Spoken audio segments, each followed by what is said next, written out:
guys, it's Kim, and today I have a super easy Instant Pot chili recipe for you.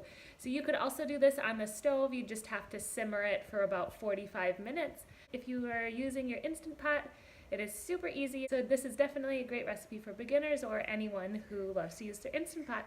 Enjoy! For this recipe, you'll need seasoning, garlic, onion, diced tomatoes, and canned beans, Worcestershire sauce, as well as ground turkey and broth. So first you'll turn your Instant Pot to sauté, let it warm up, and add your meat. While the meat is starting to brown, you can peel and chop your onion. You can cut them as coarse or finely as you'd like. Since my ground turkey was partially frozen, I'm making sure to break it up so that it cooks evenly. Next, I'm going to mince up the garlic. I'm using 3 large pieces, but if you had smaller pieces, I would suggest using 6. Once the meat is mostly browned, then you can add the onion and garlic.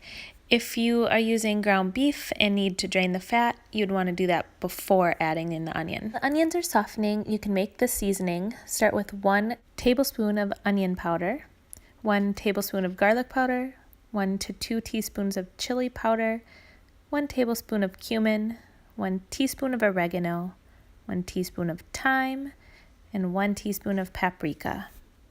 Give that all a good stir and it should be ready to go to make your chili. Once the onions are nice and soft, you'll want to add 2 cans of diced tomatoes.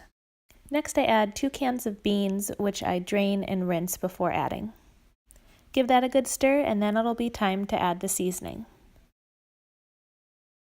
I also like to add a tablespoon of Worcestershire. It just gives it an extra boost of flavor, as well as 1 bay leaf.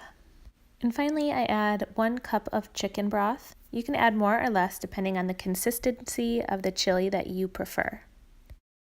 And it's finally time to put the lid on.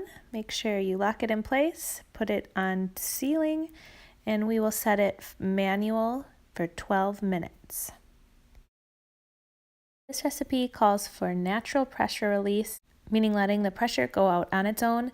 I let it go for 20 minutes and there was still a tiny bit of pressure left, which I released, and it turned out perfectly. Okay guys, so here's the finished product. It turned out really well. We just like to add cheese on top and serve it with some zucchini. What do you think, Jade? Yummy.